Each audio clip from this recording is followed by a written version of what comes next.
में हम एक कदम और आगे बढ़ते हैं। देखिए, हम केमिस्ट्री की लेक्चर सीरीज़ कवर कर रहे हैं एवरीडे साइंस के कॉन्सेप्ट में, और उसमें हमारा आज का चैप्टर है कंबशन एंड फ्लेम। देखिए, मल्टीपल चॉइस क्वेश्चंस के हिसाब से ये तो चैप्टर बहुत इंपॉर्टेंट है, बट कॉन्सेप्चुअली भी आप इसे बहुत इन्जॉय करेंगे। केमिस्ट्री का एक ऐसा चैप्टर जो अपनी डेली लाइफ में आपको बहुत रेलिवेंट लगता है, आप अक्सर ऑब्जर्व करते हैं इसे, चारों तरफ आपको दिखता रहता है। ओके, चलिए सॉल्व करते हैं इसको। सबसे पहली चीज़ आती है कंबशन एंड फ्लेम। हम इस शब्द तक पहुँचे पहले कुछ चीज़ों को समझते हैं। देखिए, आप अपनी डेली लाइफ में हाउस होल्ड लेवल पर, इंडस्ट्रियल लेवल पर, एग्रीकल्चर के लेवल पर ऑलवेज एक चीज़ महसूस करते हैं कि आपको हीट की नीड होती है। You need heat. खाना पकाने के लिए आपको हीट की ज़रूरत है, ठंड को दूर भगाने के लिए आपको हीट की ज़रूरत है। अगर मैं मेटल की बात करूं तो उसे पिघलाने के लिए भी आपको हीट की ज़रूरत है। यू नीड हीट, है कि नहीं? आप कहेंगे कि सर इंडस्ट्रियल प्रोसेसेस में मुझे इसकी नीड कहाँ पर होती है? तो एग्रीकल्चर प्रोसेसेस में मुझे इसकी नीड कहाँ पर होती है? आप जितनी भी मशीन्स, एग्रीकल्चरल इम्प्लीमेंट्स यूज़ करते हैं, उसमें हीट एक बड़ा रोल प्ले करती है। ओके, ये आप कहाँ से अचीव कर पाते हैं? ये हीट आपको कहाँ से मिल पाती है? उसके लिए आप बहुत सारे मटेरियल्स यूज़ करते हैं, जिनको हम अभी एक टेक्निकल नेम देंगे। जैसे आप वुड का प्रयोग करते हैं। लकड़ी एक आम चीज़ है। आपको सर्दियों के दिनों में ठंड लग रही है तो आप हाथ सेंकने के लिए लकड़ियाँ जला लेते हैं, जलाते हैं ना? लकड़ियाँ जलाने के लिए आप अखबार भी जलाते हैं, पेपर भी यूज़ कर लेते हैं, उसको जला लेते हैं। इसके अलावा अक्सर घरों में खाना पकाने के लिए, या पुराने समय में अगर आपने स्टीम के इंजन देखे हों तो आप कोयले का भी इस्तेमाल कर लेते हैं। लकड़ी और कोयले के बीच में, वुड एंड कोल के बीच में एक स्टेट एग्जिस्ट करती है, दैट इज़ चारकोल। अब चारकोल का भी प्रयोग करते हैं। अक्सर ही आप अपने घरों में, जो भी इस मान्यता को मानता है, तो वो जोत जगाने के लिए घी भी जला लेते हैं, घी का प्रयोग कर लेते हैं। फिर तेल, सरसों का तेल भी प्रयोग होता है दिए जलाने के लिए। ठीक इसी तरह से आपकी गाड़ियों में डीजल, पेट्रोल यूटिलाइज़ होते हैं। अगर आप लालटेन की बात करें तो उसे जगाने के लिए केरोसिन, और घर में अगर आप ऑयल बेस्ड स्टोव्स की बात करें, गैस कुकिंग स्टोव्स, तो आप केरोसिन का भी इस्तेमाल कर लेते हैं। आपके घरों में एलपीजी भी प्रयोग में आता है, लिक्विफाइड पेट्रोलियम गैस।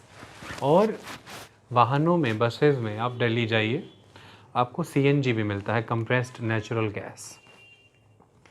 ये बहुत सारे मटेरियल्स हमने यूटिलाइज़ किए, और हमने इससे अचीव क्या किया? मेनली जो अचीव किया वो हीट। कई बारी उस हीट को अचीव करते हुए लाइट भी अचीव हो जाती है। हीट के साथ साथ हमें लाइट भी अचीव होती है।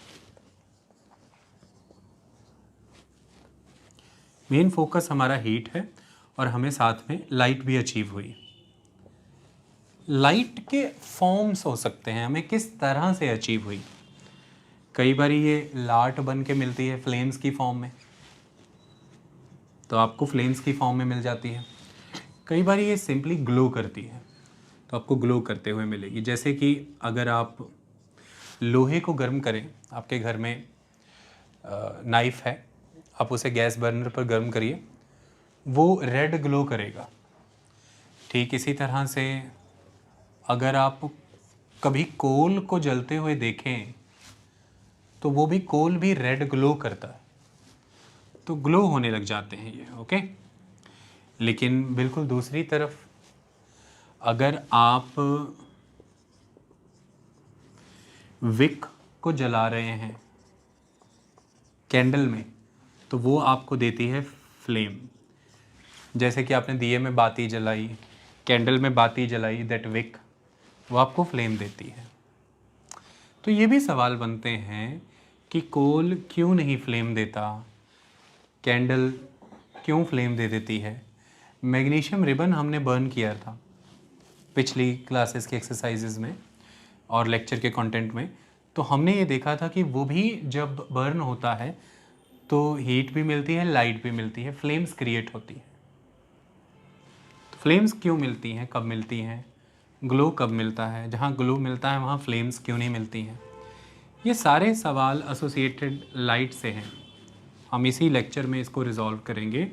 Main element is the heat.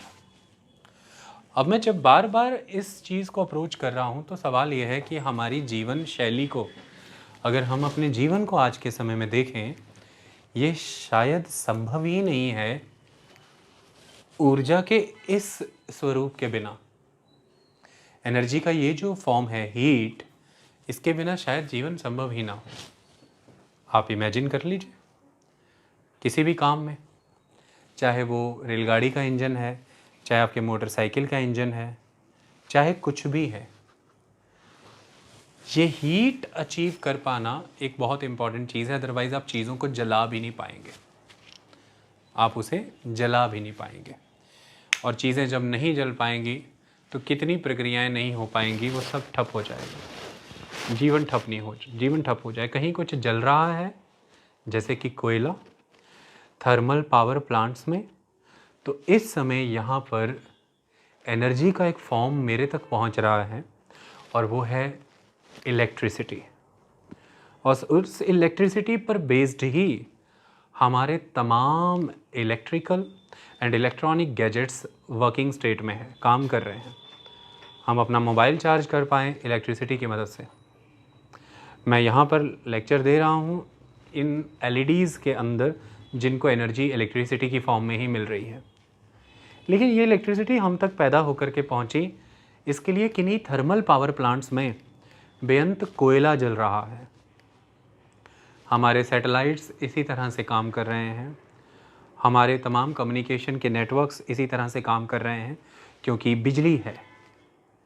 और बिजली को उत्पन्न करने के लिए एक बड़ा सोर्स इस समय में जो है वो चीज़ों के जलने से है। जैसे कि हमने यहाँ पर डिस्कस किया कोयला। और भी तरीके हैं बिजली पैदा करने के, हम एक बड़े सोर्स की बात कर रहे हैं, ओके। और उस पर आधारित है हमारी ज़िंदगी। बिजली चली जाए तो कैसा हो जाता है। सो दैट इज़ वाई हम इन सभी फिनोमेनास को पढ़ने की कोशिश करेंगे, इनका हमारे जीवन से संबंध है। चलिए शुरुआत करते हैं। बार बार जब मैं ये डिस्कस कर रहा था तो एक शब्द आ रहा था जलना, एक शब्द आ रहा था बर्न होना। मतलब अगर मेरे सामने कोई मटेरियल है और मैं थोड़ा स्पेसिफिक वर्ड अगर उसे देना चाहूँ, कोई सब्सटेंस है, तो ज़रूरी है उसका बर्न होना। वो बर्न होगा तो हीट मिलेगी और कुछ केसेस में लाइट भी मिल जाएगी, बट बर्न होना ज़रूरी है। तो वो सब्सटेंसेस जो बर्न होते हैं, those are the combustible substances. आई बात समझ में? Combustible substances. और बर्न होकर के आपको क्या देते हैं? हीट और लाइट। उन्हें आप कंबस्टिबल कह देते हैं। ज्वलनशील पदार्थ। कौन से पदार्थ? ज्वलनशील पदार्थ। और जो ज्वलनशील है, हमें हीट एंड लाइट दे रहा है, तो हमारे लिए तो वो काम ही कर रहा है कुछ देने का, तो हमारे लिए वो सर्टेन टाइप ऑफ फ्यूल ही हुआ, तो हम उसे फ्यूल भी कह के पुकार सकते हैं। जैसे जो पेट्रोल है, इट इज़ कंबस्टिबल सब्सटेंस, वो जल सकता है, वो जलने की क्षमता रखता है, वो ज्वलनशील है, इट इज़ कंबस्टिबल सब्सटेंस। तो जल करके वो क्या कर रहा है? बर्न हो करके वो क्या कर रहा है? हमारे व्हीकल को रन होने में कंट्रीब्यूट कर रहा है। तो व्हीकल की उस मैकेनिकल मूवमेंट में जो मेन योगदान है वो तो उसी सब्सटेंस का है। अगर वो सब्सटेंस ख़त्म हो जाए तो व्हीकल की मूवमेंट ख़त्म हो जाएगी, तो वो फिर फ्यूल के रूप में काम कर रहा है, ईंधन। जैसे भोजन पकने के लिए आपको हीट एनर्जी चाहिए, तो उसके लिए आप लकड़ियों का प्रयोग करें, सूखी घास का प्रयोग करें, ड्राई ग्रास, आप कोल का प्रयोग करें, केरोसिन का प्रयोग करें, या काऊ डंग का, बीट एनीथिंग, ये सब आपको जल करके एनर्जी दे रहे हैं हीट की फॉर्म में, और खाना उससे पक रहा है। तो ये सभी ईंधन हुए, ये सभी फ्यूल हुए। ठीक इसी तरह से भोजन हमारे शरीर के लिए ईंधन का काम करता है। हमारे बॉडी में जो फूड जाता है, it is a fuel for the body. क्योंकि भोजन जब शरीर में जाता है, ऑक्सीजन की प्रेजेंस में उसका भी आगे ब्रेक डाउन होता है। यहाँ पर आप कंबशन शब्द नहीं यूज़ कर रहे, आप ब्रेक डाउन शब्द यूज़ कर रहे हैं। और इस ब्रेक डाउन होने के समय रिलीज होती है हीट। तो तभी तो जब आप खाना खाते हैं शरीर थोड़ा गर्म हो जाता है। खाना खाइए कभी सर्दियों के दिनों में, कान के आसपास नोटिस करना, थोड़ी हीट क्रिएट हो जाएगी। खाने से हमें ऊर्जा मिलती है, हम ऐसा कहते हैं ना, एनर्जी मिलती है फूड से। वो फूड की energy mostly in the form of हमें ग्लूकोज मिल जाती है। ओके, तो food is working as a fuel. हमने बायोलॉजी के लेक्चरों में इसे बहुत अच्छे से कवर किया है, तो अभी वो कवर करना ज़रूरत नहीं, बट वो भी एक तरह का फ्यूल है। तो ये सब्सटेंसेस कंबस्टिबल कहलाते हैं, जिनके अभी मैंने सबके नाम लिए, और ये एक तरह से फ्यूल है। ये कंबस्टिबल तभी है क्योंकि कोई प्रोसेस है और वो प्रोसेस कंबशन है।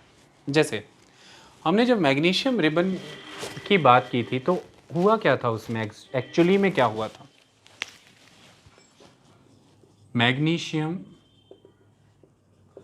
प्लस ऑक्सीजन, मैग्नीशियम ऑक्साइड हो गया था, यही हुआ था ना?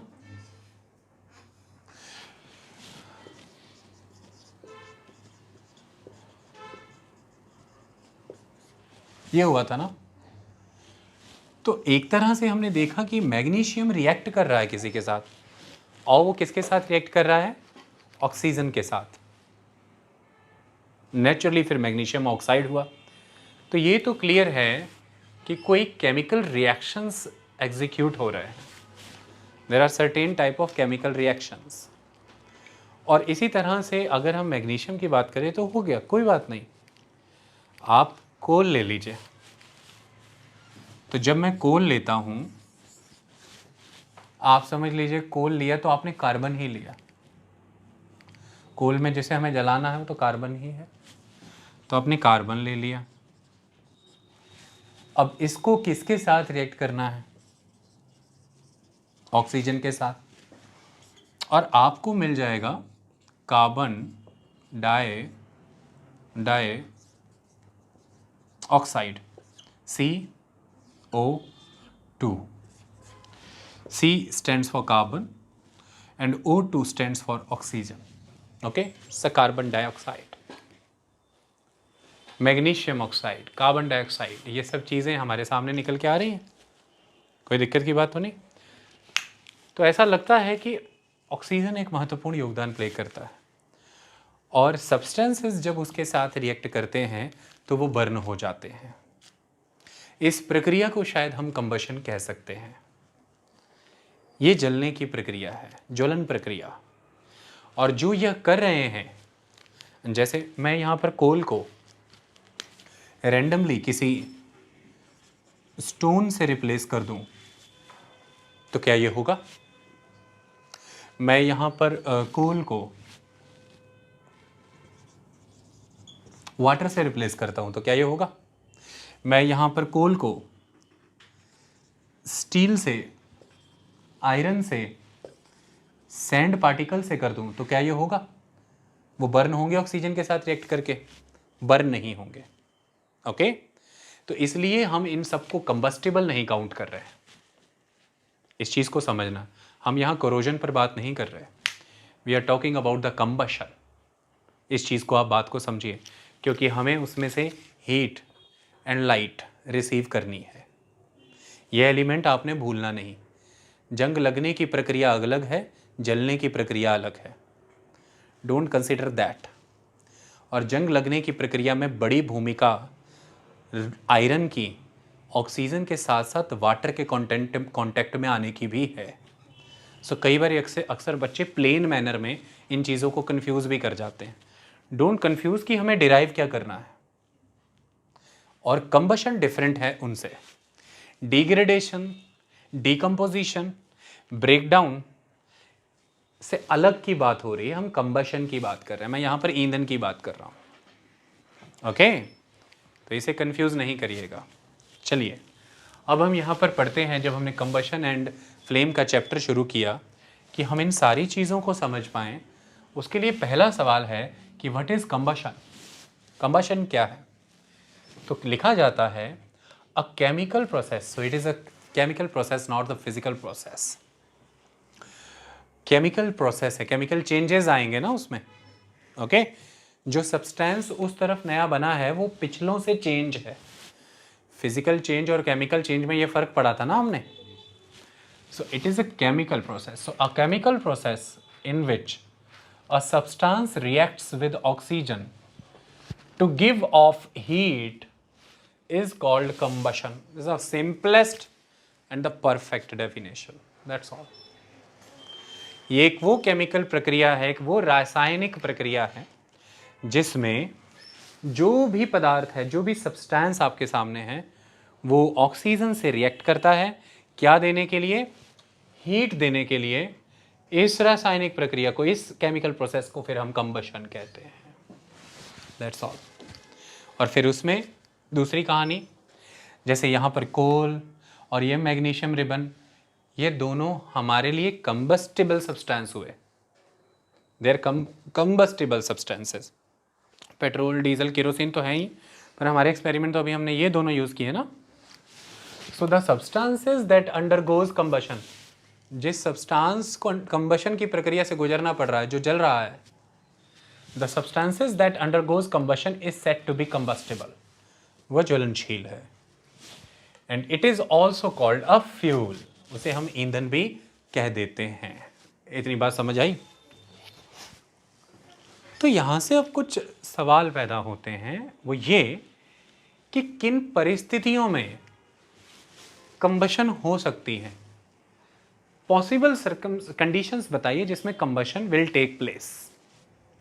बहुत इजी है, हमने जो लॉजिक्स अभी तक कंक्लूड किए हैं उनके बेसिस पर हम चीज़ों को समझ जाएंगे अभी।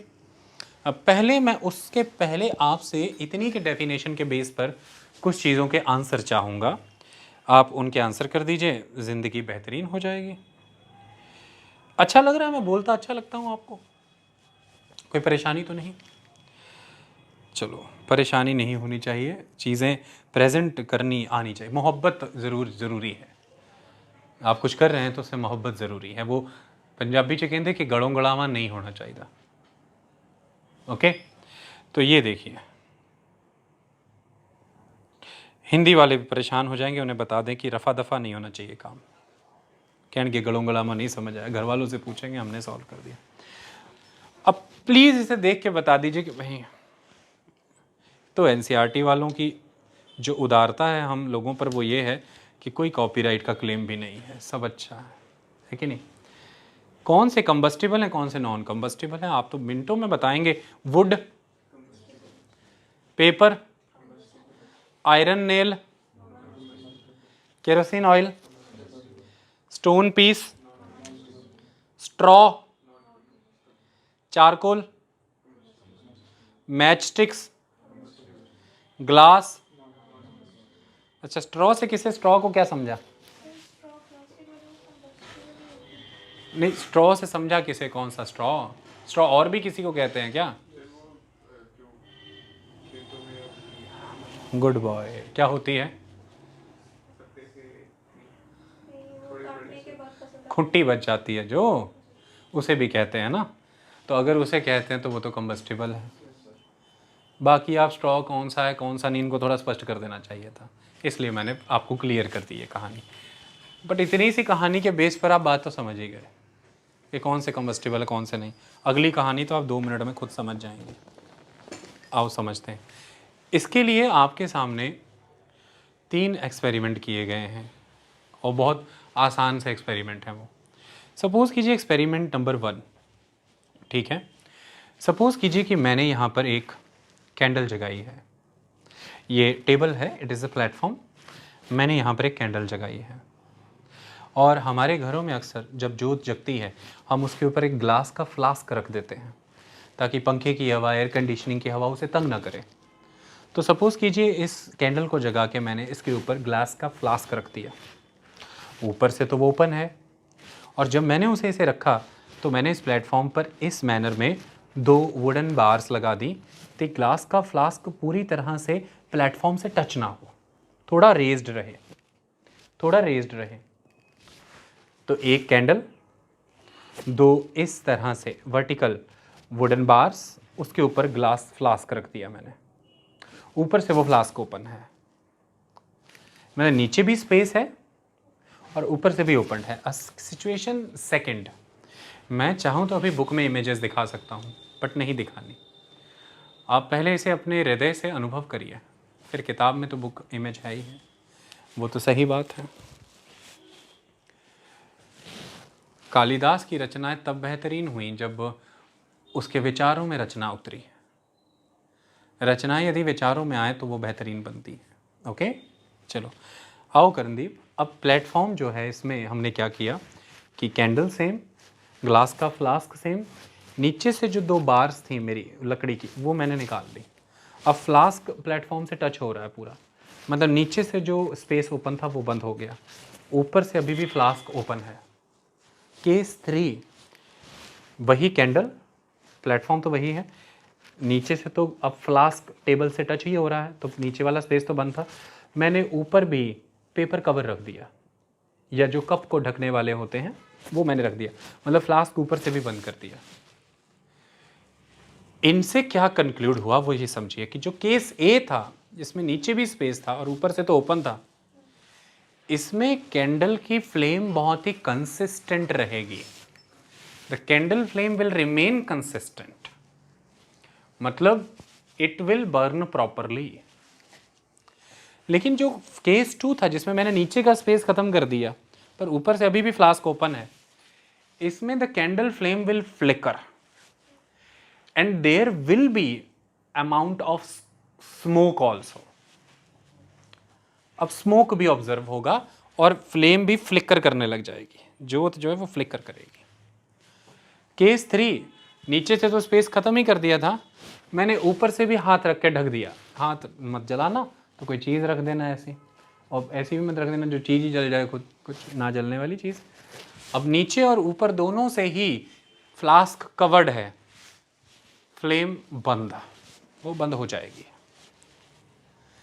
इनसे हमने ये कंक्लूड किया कि एक प्री रिक्विजिट कंडीशन है किसी भी चीज़ के कंबशन के लिए, जलने के लिए, वो है the air. There is a prerequisite condition that is air, and when I am talking about air, particularly I am talking about oxygen.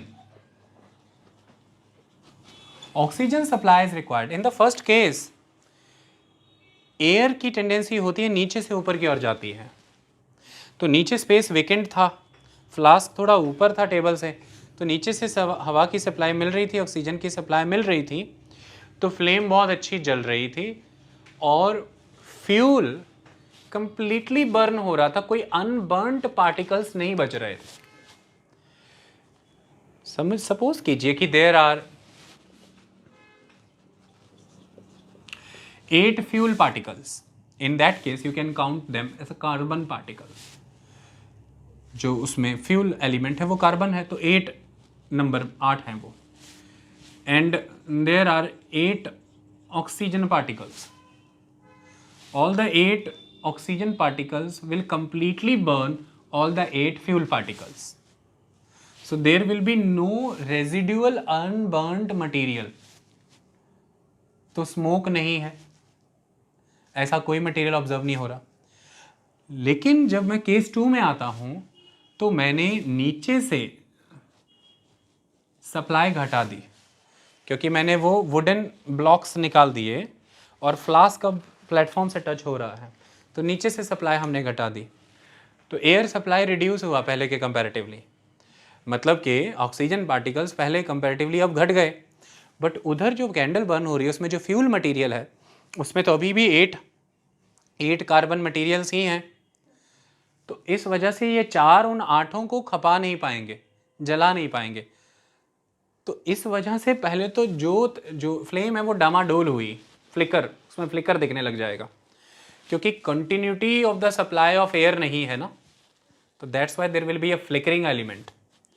Second aspect is कि अनबर्न्ड मटेरियल रेजिडुअल बचने लग जाएगा, जिसकी वजह से स्मोक है, जिसकी वजह से। तो इसीलिए जब हम अपने घरों में चूल्हा जलाते हैं खाना बनाने के लिए, आज भी आप गांव जाते हैं या शहर में ही आपको शौक है, सर्दियों के दिनों में पंजाब का ये सिस्टम है कि छत पर या आंगन में चूल्हा बनाया होता है। कोशिश होती है कि सरसों का साग या फिर गजरेला, गाजर का हलवा उस पर बनाया जाए।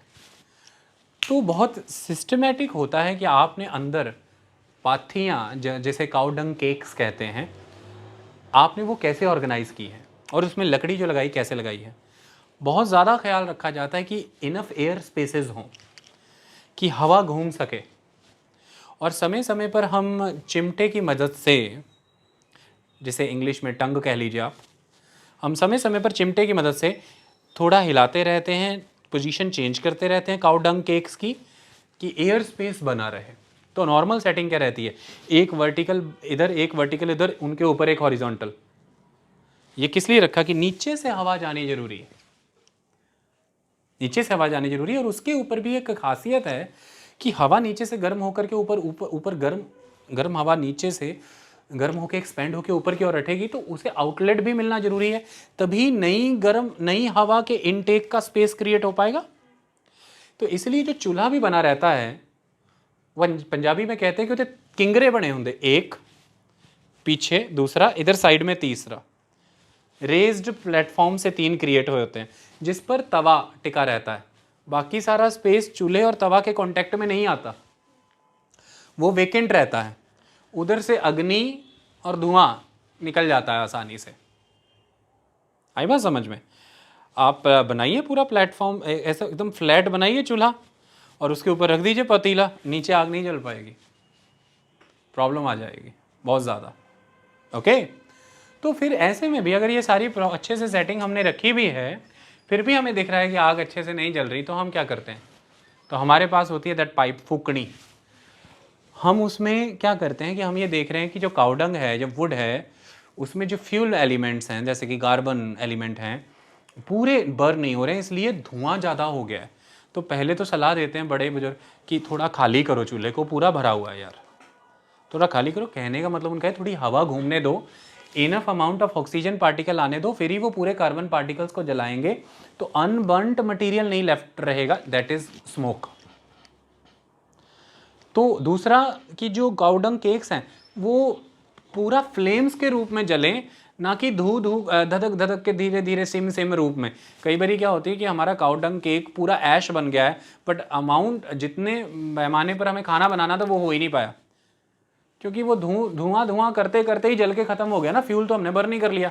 तो हमें फ्लेम्स भी प्रॉपर चाहिए होती हैं। ये सब चीज़ों के लिए जिम्मेदार है कि आप किस अमाउंट में एयर सप्लाई कर रहे हैं। तो स्पेस खाली रखना, फूकते रहना उसको, जगह बार बार उसे पंखी से हवा देते रहना, ये प्रक्रियाएं हैं कि आप उसे इनफ अमाउंट में एयर दें, ऑक्सीजन दें। सेकेंड केस में ये घट गया, तो एक नई चीज़ ऑब्जर्वेशन में आई, दैट इज स्मोक। पहले में नहीं था वो। और दूसरा, अब कंसिस्टेंट नहीं है फ्लेम, वो फ्लिकर करती है। तीसरे केस में तो फिर आपने हद कर दी, नीचे से तो स्पेस ख़त्म ही किया हुआ है, बाहर निकाली हुई है, ऊपर से भी बंद कर दिया। अब in that flask there is no air, और जब एयर नहीं है, ऑक्सीजन नहीं है, तो फिर सब्सटेंस का केमिकल रिएक्शन किसके साथ होगा? और जब उसका किसी के साथ केमिकल रिएक्शन ही नहीं हो रहा, तो फिर वो हीट नहीं दे पा रहा है। इसका मतलब वो कंबशन नहीं हो रही है, कंबशन नहीं हो पा रही है।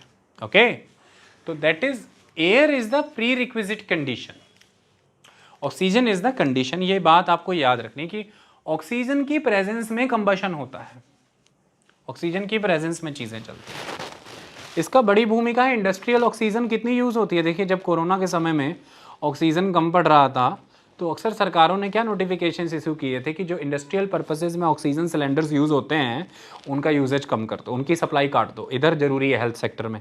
तो फिर इसी की वजह से वो सप्लाई ऑक्सीजन सिलेंडरों की उधर से कट गई थी और ब्लैक में भी बिक रही थी, वो लोग उनको ज़रूरत थी। क्योंकि जब आपको छोटा सा गैस वेल्डिंग का टांका लगवाना है या बीट एनीथिंग, कुछ भी आपको करना है, तो इधर से तो फ्यूल बेस्ड फ्लेम जलाई जाती है, लेकिन उसे फिर कंटिन्यू रखने के लिए, बढ़ाने के लिए इधर से आप देखते हैं कि ऑक्सीजन की सप्लाई दी जा रही होती है, इसी के वजह वो बढ़ रही होती है ना। तो इसलिए कंबशन प्रोसेस को चलाए रखने के लिए हमें इंडस्ट्रियल ऑक्सीजन यूज़ करनी पड़ती है। ऑक्सीजन सिलेंडर्स बड़े पैमाने पर यूज़ होते हैं, ओके, क्योंकि वो कंबशन के लिए जिम्मेदार हैं। That's all. लगातार अगर आप देखेंगे तो अब आज की डेट में ये काम ऑक्सीजन सिलेंडर्स कर सकते हैं। आप एक प्रेशर के साथ ऑक्सीजन का बस्ट करा सकते हैं, जैसे ब्लास्ट कराते हैं हम, तो ब्लास्ट फर्नेस में हम क्या कराते थे, एयर ही ब्लास्ट कराते थे फर्नेस के अंदर।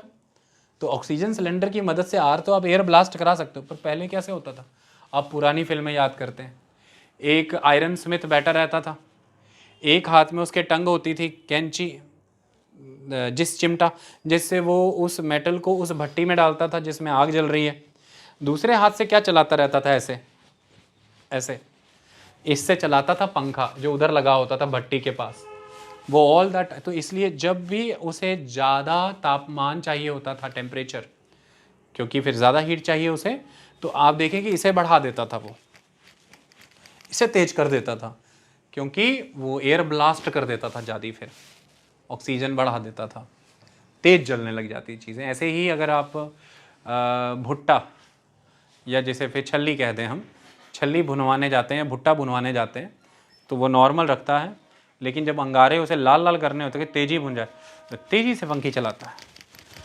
अब वो भी मैनुअली कुछ नहीं कर रहा है, एयर ही ब्लास्ट कर रहा है। तो चाहे ऐसे एयर ब्लास्ट कर लीजिए किसी रेडी पे, चाहे ऐसे लोहार की भट्टी पे बैठ के, और चाहे आज की डेट में ऑक्सीजन सिलेंडरों से कर लीजिए, वो एयर ब्लास्ट करनी है आपको, उसकी अहम भूमिका है। मतलब एयर एक रिक्वायरमेंट है और उसमें स्पेसिफिकली ऑक्सीजन। बट फिर सवाल पैदा होता है, बड़ा सवाल पैदा होता है, क्या है वो यहाँ पर, हाँ दीजिए वो माचिस दिखाइए, वो देखिए माचिस इस गमले के पीछे। अब देखिए ये माचिस है, ओके, तो मैच स्टिक डन। अब आप एक चीज़ को समझिए कि ये हमारे सामने पेज है। अब हम जानते हैं कि ये जल सकता है, it is a combustible substance. ये हमारे पास माचिस हैं, हम ये जानते हैं कि ये भी अपने आप में कंबस्टिबल है,